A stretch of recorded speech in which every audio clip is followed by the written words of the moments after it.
Hello and welcome to chapter 3. I hope you are getting into this journey and really finding it meaningful. As you can see, perhaps things take a turn for the worse in chapter 3. I'm here at Spruit, and this is one of the most important rivers running through Johannesburg. But this river has no life in it. There's no fish, there are no frogs, and it is a complete mess, as you can see. And there are many reasons for it. There is acid that gets pumped into the river upstream from mining, and then there are a number of places where sewerage pours into the river. And then it has become a dumping ground here, and people are living here, gleaners, people who go through the rubbish looking for things to recycle. And it really is an incredible demonstration of how bad things can get when we don't take care of each other, when we do not take care of our environment, when we do not live with a sense of dignity. There are many layers to what creates a problem like this. The control, the monitoring of industry and what they put into the river, the way in which the city doesn't control and look after the infrastructure, and sewerage pours into the river like this, and many ways in which neighboring countries of South Africa have collapsed. They're non-democratic countries. People have had to escape those countries, come into South Africa illegally often, and then try and eke out an existence here. It really is a sight of how bad things can be, ultimately because of the many layers of sin in society. I've been in Johannesburg 10 years now, and this Spruit has represented the ugly side of Johannesburg, but interestingly it has also represented that which is positive and good. There are many neighbours and organisations in the area that do regular cleanups, and there is a group that maintains a cycle path, a running path, a walking path here.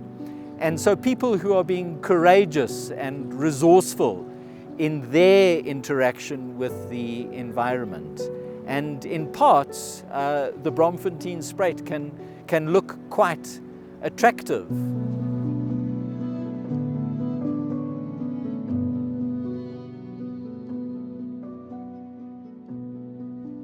Our Bibles should have ended at the end of Genesis chapter 2. God's beautiful intention in creation and the fulfillment of that intention. But of course, there's another reality that we live with, and that also has an origin story, a beginning story, powerfully portrayed for us in Genesis chapter 3. There is so much in all of the symbolism and the narrative of that chapter. I do encourage you, if you haven't read Genesis chapter 3 today or yesterday in preparation for this chapter in the book, I encourage you just to stop right now, press pause, read Genesis chapter 3, because having given it a fresh reading, because of course you know what happens there, but it may well be a long time since you last read it. So just pause, get a fresh reading of it, and then carry on with this chapter as I present the chapter. So there are two ways in which the intention of God in creation is fulfilled. The one is, of course, love. Through us being loving, we maintain the community that God had created.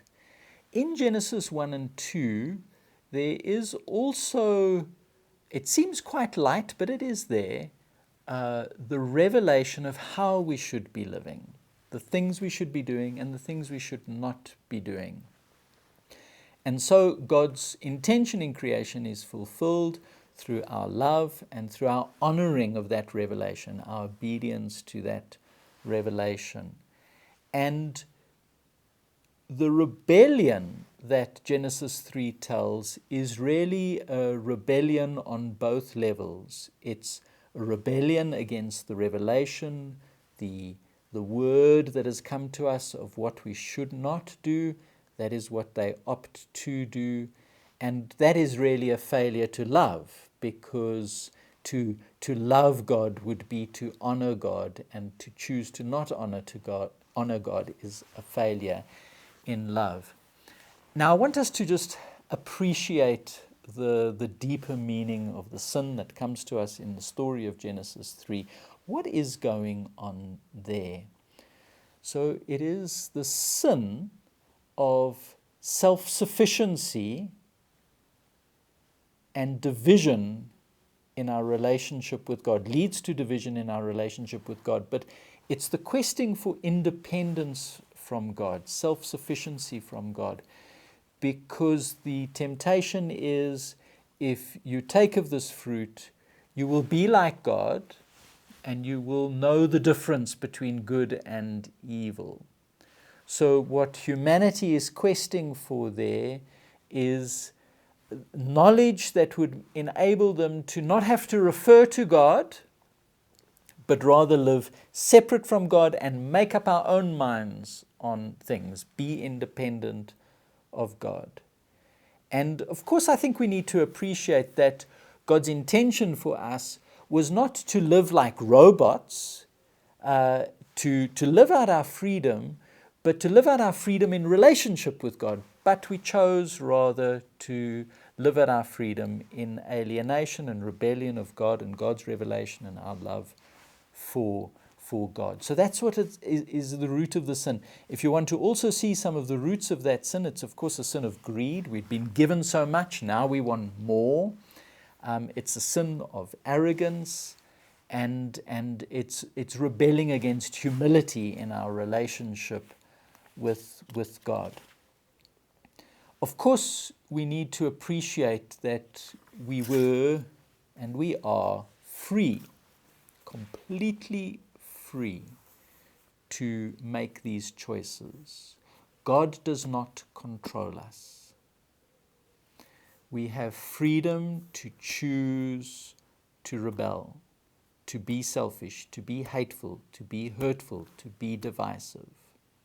We have the freedom to choose to be loving and faithful. And in fact, love is only real when we choose it. That's why we were given the gift of freedom, because love will only be real if we choose it. So we had to be given the gift of freedom in order for love to be real. I want you to notice with me, please, this is very, very important, that the humanity's choice to rebel which has consequences, and we'll unpack those consequences now, does not annihilate the reality of community. So as much as there's division that comes into the world, that doesn't annihilate the reality of community. And so you and I have choice every day. We can choose to be loving. We can choose to live in community, harmony, unity, friendship, in the full relationships of life. And that is not an unrealistic choice. Somebody mustn't say, oh, it's unrealistic to live that way. No, it is very much still part of reality. There is another reality. Yes, the reality of division and alienation and disharmony. And that's also a reality. But that reality doesn't cancel out the reality of what God intended in creation. Please appreciate that. I've shown how we were created for friendship in our relationship with God, with each other, with our environment, and with ourselves. And that friendship is unity, harmony, community. That is, in fact, our authentic selves, our true selves. To sin is to go against your true self, is to betray your true self. Ponder that. We see in Genesis 3, very powerfully portrayed, the sin, the rebellion, and the dreadful, divisive consequences. We see firstly that humanity now has division in our relationship with God. Sin brings division in our relationship with God.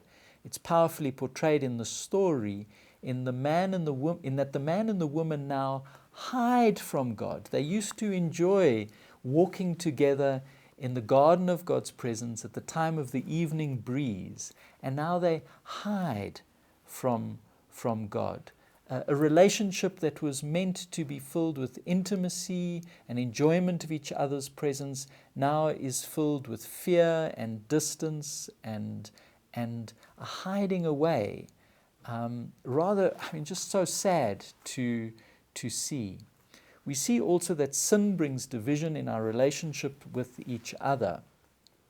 The man and the woman turn on each other. They blame each other the moment they are convicted of their sin. And that gets rapidly worse in that by the next chapter, their two sons turn on each other and the one kills the other. Cain kills Abel. And so there, the relationships that should have been relationships between equals become relationships of domination and violence. And we see in that Genesis 3 that the man now rules the woman. Please note that in the fall, man rules the woman. It wasn't God's intention in creation. It's a result of the fall. Don't say that God ordained that men should rule women. We see, thirdly, that our relationship with our environment breaks down as a result of sin. And so that's powerfully portrayed in the story, in that there's a whole litany of hostility. Genesis chapter 3, from verse 15 to 19, gives this litany of hostility and pain and difficulty that come into humanity's relationship with the environment. It becomes hard for the environment to be caring for us. We see a special hostility at first between humanity and the serpent, the snake, as it were, but that quickly spreads to all of the natural world, the animal kingdom.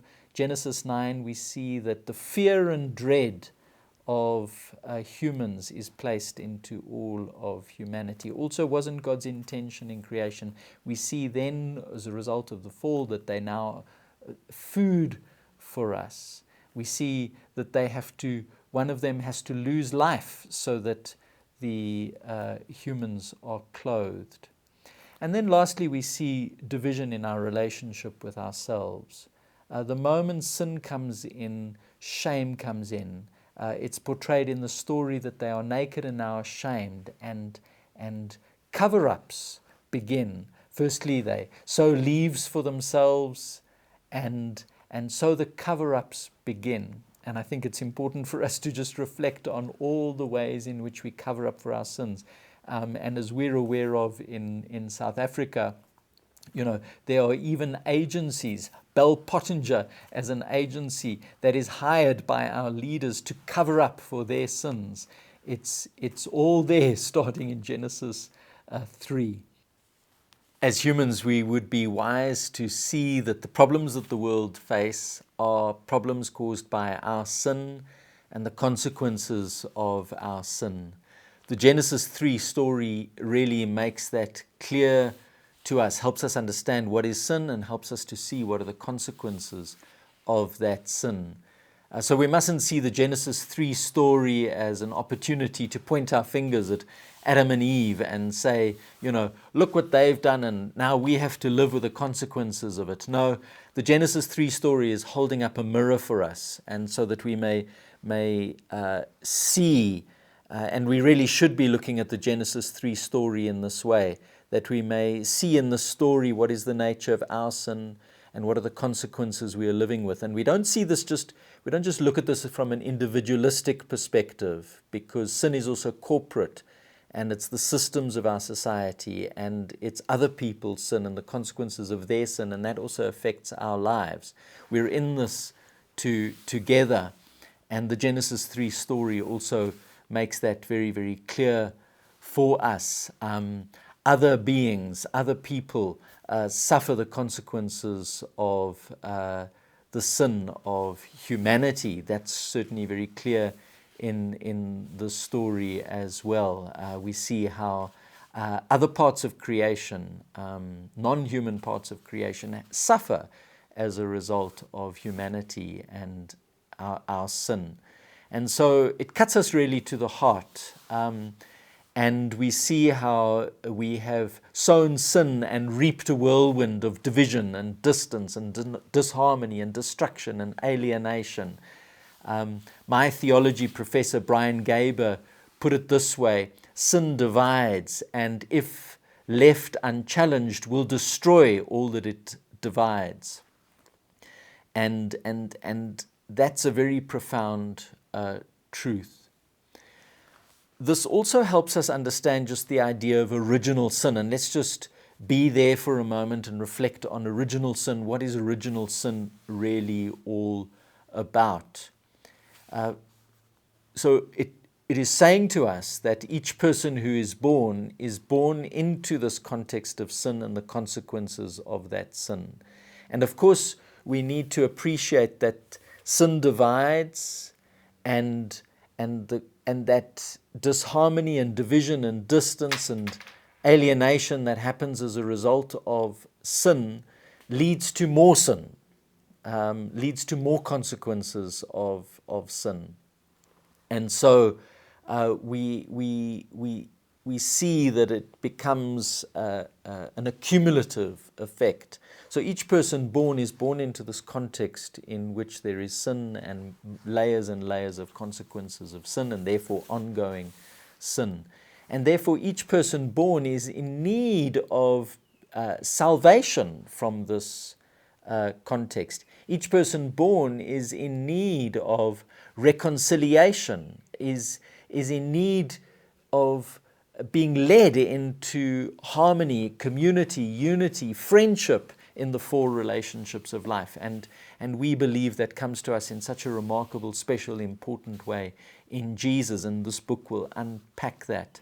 So it's not to say that a child born is guilty, not that. A baby born has not committed sin and isn't guilty of anything, but the baby born is born in a world of alienation and will need to experience what God offers to us in Jesus. Please go through pages 76 to 81, where I reflect on the life we experience now, looking around us, and examples of sin and the consequences of sin today. So in other words, what one's doing there in those pages is saying, we've read the sacred story of Genesis 3.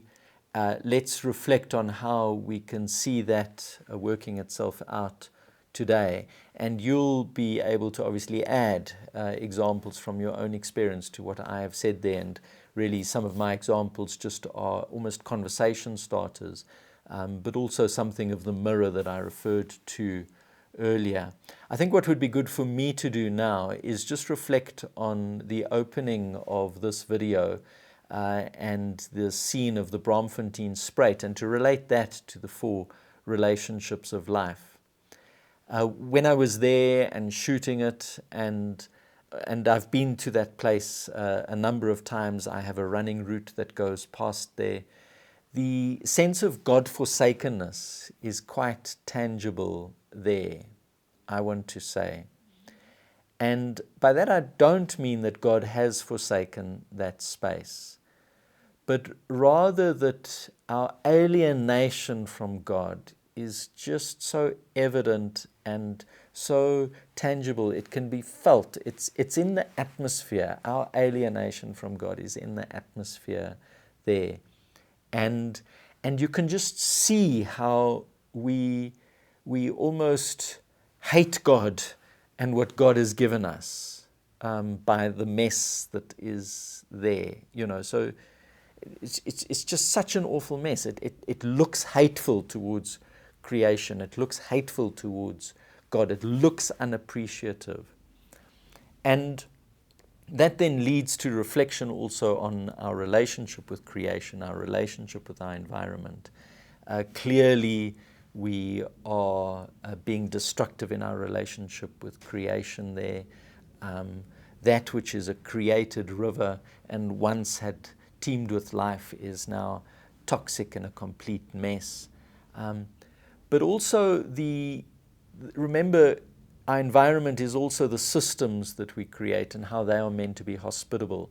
And clearly those systems are broken, and there's no way in which that space is being held by the systems of the city well. Then also in terms of humanity's inhumanity to humanity, is the consequences of that are evident there. Yes,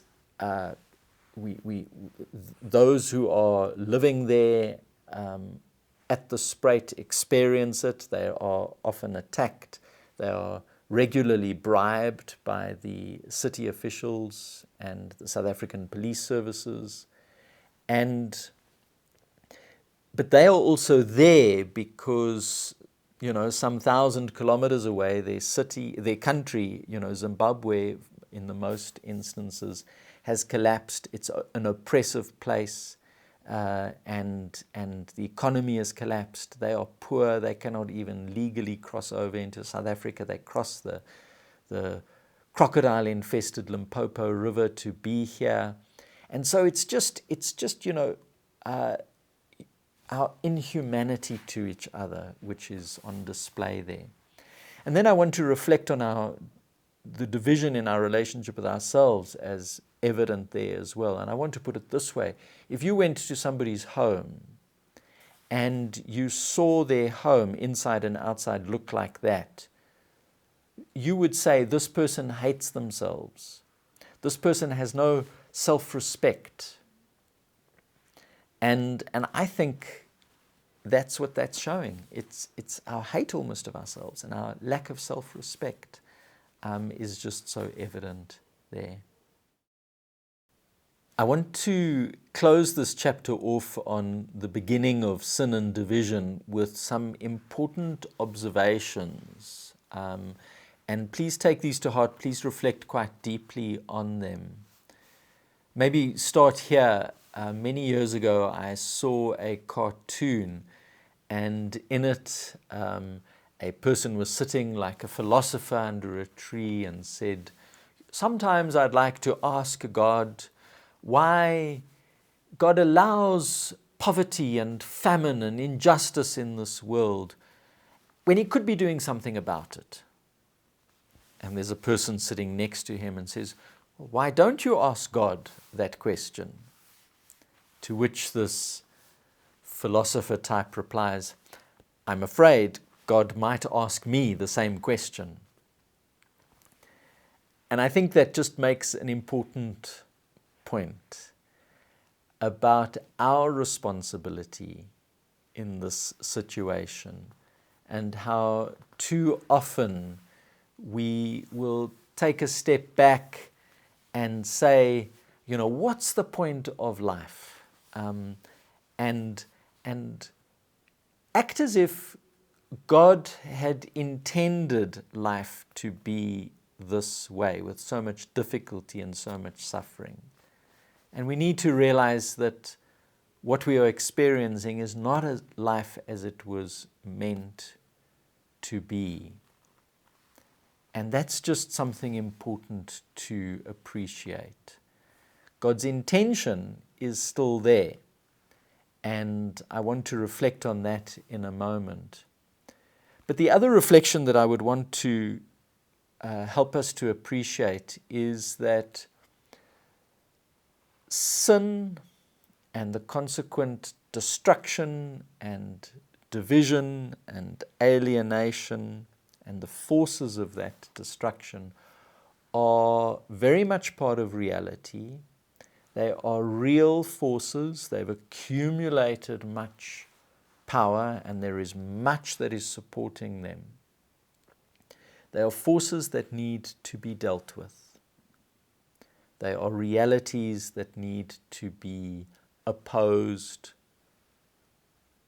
We need to be subversive to them. They need to be dismantled. We need to take them on. That's very important. The journey through this book will help us to see how Jesus leads us in taking them on, how he takes them on, and how Jesus leads us to take them on. It's very important just at this point to be seeing the need that we as humans have to be led in this and to have someone who can defeat these forces. I would also want you to appreciate that this journey through this chapter helps us see that God does not always get God's way. God does not always get God's way. Now, this is something that people really struggle to accept, appreciate, come to terms with. And as a teacher, certainly, it's something I'm often engaging people on. Too many people live with a sense of God's in control. And if God wants something, it'll happen. Of course, in an ultimate way, yes, God's desire will ultimately prevail. But in the day-to-day living of our lives, to have a sense that God's in control, and if God wants it to happen, it'll happen, will lead you eventually to stop believing in God, because you will see so many things that are happening are evil and hurtful. And if you believe God's in control, well, then you have to believe that God has caused that. So we really do need to appreciate, and I'm sure this chapter has made clear, that it is our sin, which we are free to do, and the consequences of our sin that we live with. I want to end this chapter on a very positive note. It's been a difficult chapter, heartrending to see the consequences of our sin. But I want to end this chapter on a note that reminds us of the light of God, the love of God that remains with us. Yes, there is much that is divisive and destructive and in this world, but that does not force God out of the world. God's love, God's presence, God's light, God's truth is very much with us. And candles have always been a symbol of that. The symbol really comes from Jesus, who is the light of the world and who said, the darkness of the world cannot overcome him, cannot extinguish the light that he is. And so this is still very much with us in the world. And we must not forget that, and a candle symbolizes that for us. But you'll see here that the candles are in African pots, and that's intentional for me. These candles have been next to me through this chapter, and I want to particularly explain why they are in African pots. I want this journey that we are going on with my book, and it is the reason for the writing of the book, is that we experience the hope that Jesus is for Southern Africa. And there are African resources that I've used in the writing of this book, and I identify as an African. So hope is being brewed in African pots. The hope of Jesus is being brewed in African pots. I hope you're going to enjoy the rest of the journey. So, I think you've got lots to talk about now. I hope you have a group that you can talk to, or somebody you can talk to, but somehow you need to process and reflect, discuss, revise what has been done in this chapter. I bless you as you go into that journey. Remember, I've got questions for that to help you in that discussion, page 85 and 86. Remember the mind map on page 84. And then also don't forget the God Spoke to Me pages. I'm sure there was a real sense of God revealing some important things to you as you went through this chapter and this video. Don't forget to make use of that space. God bless you as you go into this time.